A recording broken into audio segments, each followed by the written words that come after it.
93 FM. 93 FM. Radio. Bonjour, comme nous le disions l'autre jour, on ne fait pas la politique pour joindre les deux bouts, surtout dans un régime autoritaire. On ne fait pas la politique parce qu'on est en train d'échouer dans sa vie. On ne parvient pas à avoir un emploi acceptable ou parce qu'on ne parvient pas à s'en sortir dans la vie. La politique, ce n'est pas pour les gens qui ont raté leur vie ou sont en train de la rater. L'engagement politique est un sacerdoce, une activité sacerdotale ou pastorale. Vous militez non pas pour vous-même, mais pour la collectivité, la cause commune. Généralement, cette cause, c'est la vision que vous avez pour le meilleur fonctionnement de la société, pour l'épanouissement de votre peuple. Ça veut dire que vous avez un rêve pour le bon fonctionnement de la société et vous le défendez soit en l'accompagnant si ceux qui sont au pouvoir partagent le même rêve que vous. Là, vous soutenez le camp au pouvoir, soit en recherchant ce rêve si ceux qui sont au pouvoir ne le partagent pas. Là, vous soutenez l'un des camps de l'opposition. Et la défense de cette vision que vous défendez repose sur les convictions fortes, la croyance en ça. Cette vision vient de votre cœur. À partir de ces préalables, quelqu'un ne peut pas vous dire qu'il fait la politique en la considérant comme un moyen de joindre les deux bouts, un moyen de gérer le quotidien.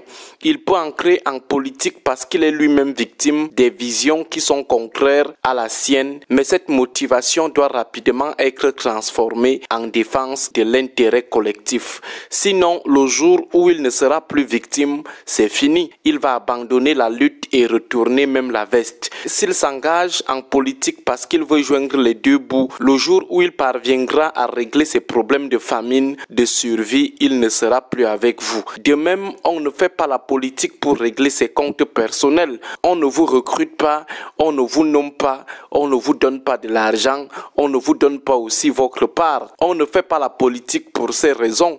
Tout simplement parce que si c'est le cas, le jour où on vous recrutera, on vous nommera finalement ou on vous donnera finalement votre part, vous ne serez plus dans le combat. Alors les frustrations personnelles peuvent être l'élément déclencheur ou carburateur de votre engagement, mais jamais elles ne devraient être l'objet ni la finalité de votre engagement politique. Comme déjà précisé, la politique c'est une vision, c'est un attachement à cette vision, ce qu'on appelle la conviction. Il en est de même des motivations identitaires sociologiques primaires, les motivations tribales, ethniques, ethno-régionalistes ou ethno-linguistiques. On ne s'engage pas en politique pour défendre la tribu ou l'ethnie.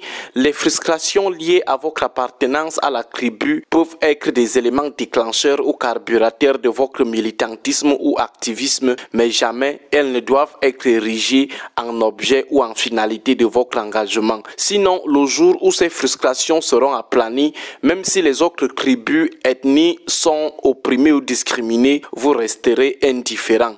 Bizarrement, au Cameroun, c'est autre chose. Les gens font carrière dans la politique dans l'unique but de trouver un petit positionnement ou de faire chauffer les casseroles à la maison. Une posture qui vous met dans une situation de prostituée politique. Vous vendez votre corps, votre âme au plus offrant et à des prix parfois dérisoires.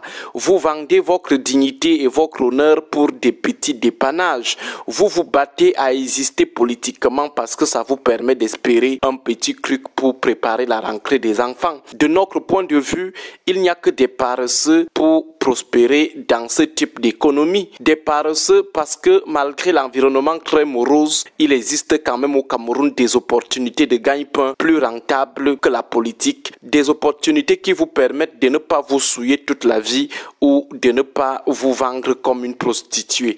Quelqu'un ne peut pas vendre ses convictions ou son honneur pour des petits dépannages, bons de carburant, des petites mains levées de 50 000 francs, 100 000 francs. Vous ne pouvez pas accepter le ridicule, vendre votre dignité, faire des kilaves ou jouer les francs tireurs pour une enveloppe de 50 000 francs CFA.